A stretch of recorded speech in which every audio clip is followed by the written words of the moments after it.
And this is Janet with Try It Like I Create It, and today I am here with Fairy Stampers video design team, and I'm going to be working with this cat stamp, which is called Nayla, and it's FHS 251. And I thought it would be, let me move the ribbon out of the way here. I found this paper that has these birds on here, and I thought it would be really fun to have her kind of playing with or chasing after the birds. So we're going to make a tag, and then I have a collection of ribbon to put on my tag once we get to that point.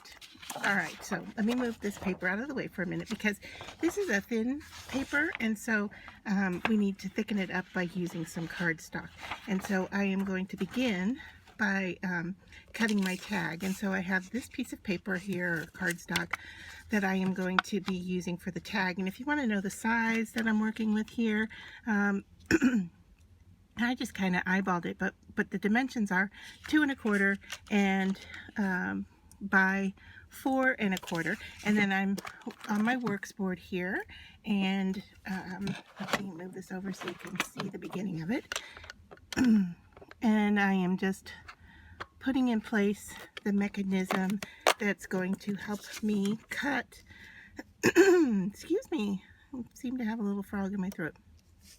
All right, so this is going to then cut the angles for me, and I think something like that looks good. I don't usually follow a guide, I just kind of place it where it looks good, and so where I'm at here is at 5 1/4 down here,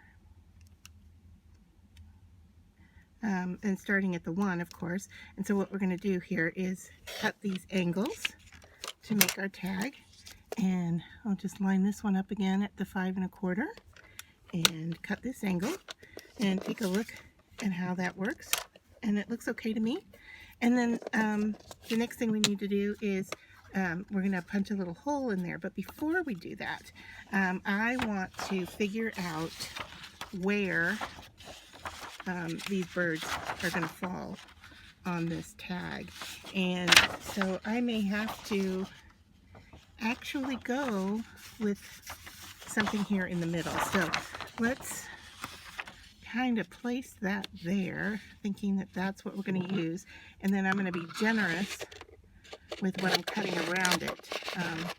And I know I'm cutting right into the center of this paper, unfortunately, and wasting a rather good amount. But I'll set that aside, and so now we want to figure out where this is going to be. So I'm going to bring in my light and kind of flip it over here, and hopefully I'm not going to blind you too much. If you had a light board, you could do that. But hopefully you can see here that what I'm going to do is kind of figure out where I want those birds to sit on my tag, and then hopefully that will line up with the cat as well. So I have that there, and I am just now looking to grab some kind of a clip or a paper clip to hold this in place. Here we go. Alright, and so I'm going to just hopefully grab a hold of that up at the top with the binder clip. Alright, so let me get this light out of your eyes. Alright, so I have that, and now I'm going to open up my stamp and see where she will sit in regards to that. So I'm going to hold it up again a little bit here to the light and just see what that looks like. And she's going to be going right in between those two birds. And I'm wondering if I want to just lift that tag up a little bit more. I think I do. Alright, so let me kind of lift this up again. Hopefully you're getting a sense of what I'm doing here and seeing where she will lie between the two birds. Alright, so one is going to go off the edge of our tag, but let's see if that looks good enough.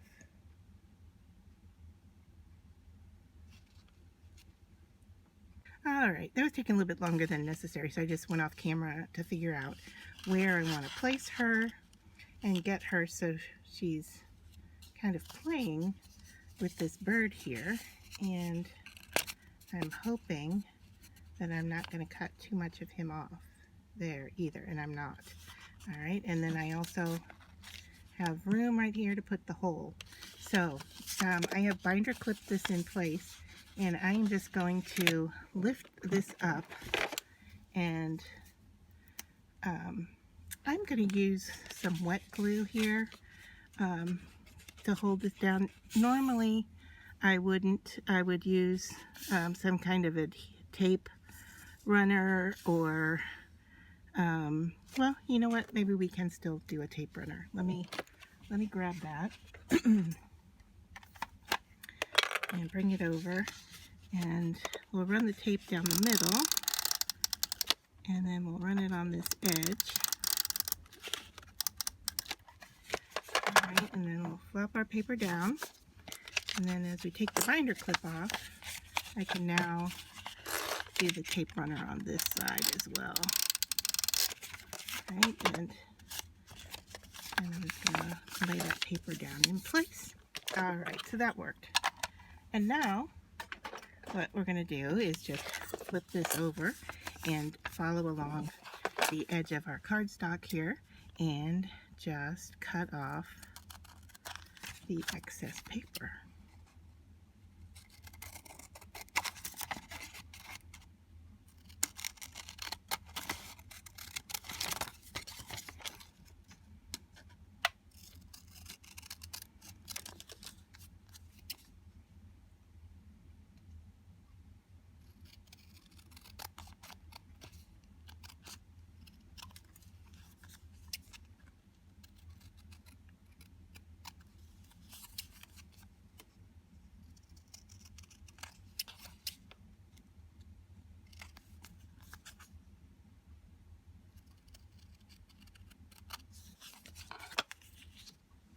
So now I have my tag sitting on my works board, and I have peeled my stamp, and I want to place her right there so she is playing with that bird. Alright, and we're going to make her stand out. We're going to stamp her in black because we want her to stand out, but then I am going to put clear embossing powder over her to give her a little shine. So let's pick her up with the works board, and then I am going to stamp in black.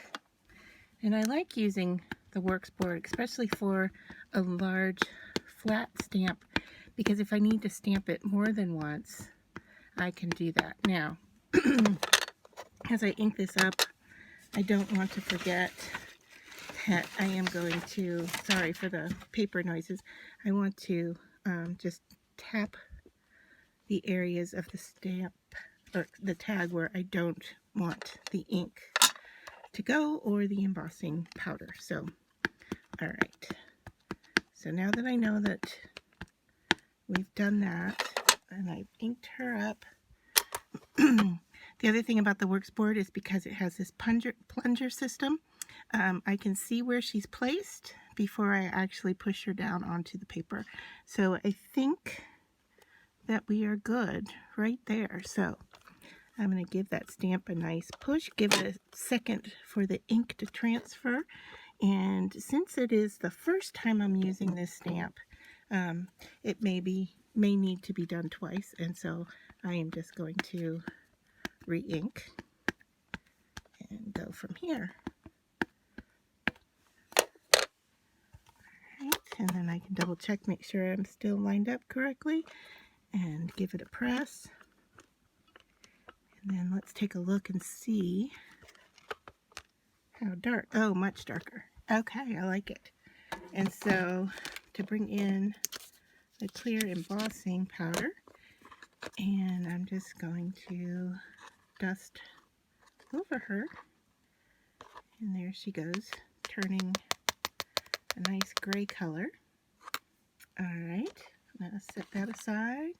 Let me cover up my ink before we do the embossing here. Get that out of the way. Bring in the heat gun, and I'm going to heat from the bottom first and then come to the top.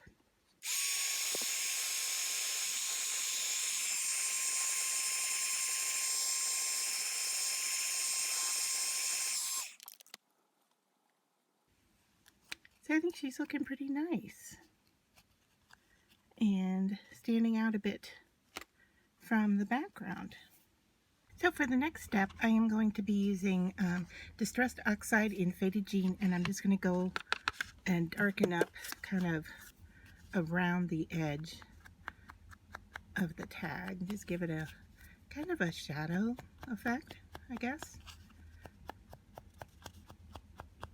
Now, if I wanted it much darker, instead of just dragging the brush over it, I could put it down on the surface here and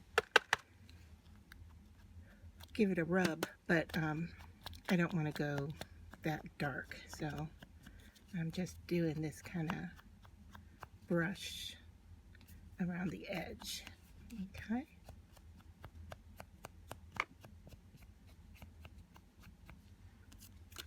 So there we are. Then, because I can take it one step further, as always, I'm going to use my DIY spray. This is a white mist, and so I'm going to put this, put the tag in my spray box, spray it, and then I'll be back. All right, so now I have sprayed this with my DIY shimmer spray, and it's really subtle. I don't know if the camera's going to pick it up at all, but it almost looks like snow to me, the way it shines, and you really do have to move it to see it. So now I'm ready to punch my hole, and my works board does have a punch, and it makes it easy because you can just center your tag and put the punch in it, but I want to control where that hole is going. So I'm going to use a traditional paper punch here, and I'm just going to punch inside where I used the blue shadow effect. Alright, and so then I am ready to start working with my ribbon and twine. And so I have some blue and some green and some twine, and I might double up on the twine here, and I'm gonna grab my scissors here and just roughly cut the ribbons for right now. And let's see, I didn't get that twine cut. Alright, so here is what I'm using. Let me set these off to the side here. So this is what I have, and I'm just trying to decide here what I want on the top of the loop.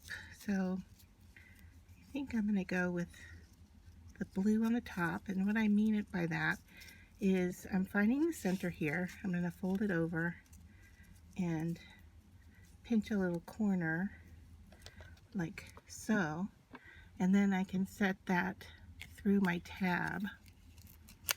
And the reason I wanted to figure out, I do this every single time. I did it on the wrong side again. Alright, so let me take this out, do it again. Alright, I'm going to fold it so I have a point kind of like a needle, and I'm going to go from the front to the back. Alright, that way when I go to make the loop, and make sure I've got, I just wanted to make sure I get the twine on the right, in the right sides. So now, as I pull through here, I have this loop on the front of my tag. I don't know why I have such trouble with that. If you watch any of my other tag tutorials, you're going to see that that is the case. So there. excuse me, I now have that going through. I'm going to move this up a little bit so that it's going around the ribbon instead of the tag. I think I like that look better. Alright, and then when it comes to the ends here, it looks like most of them are at an angle except for this guy here. So I will just do that. And it is done except for the fact that I could, you know, burn the edges or dip it in some fray check, which I'm looking for here. I don't see it in front of me. That's okay. And then since the twine isn't doing a whole lot for me, I just might take it and wrap it around so that we get a little extra look of it there. And maybe, let's see, maybe we'll even just try a little bow if it works. See if I have enough here for it.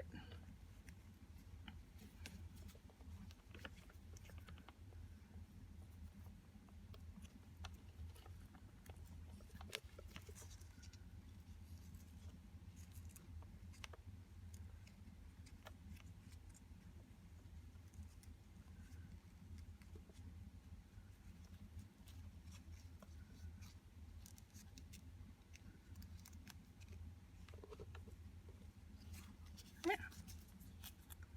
And then I'll just open that up a little bit.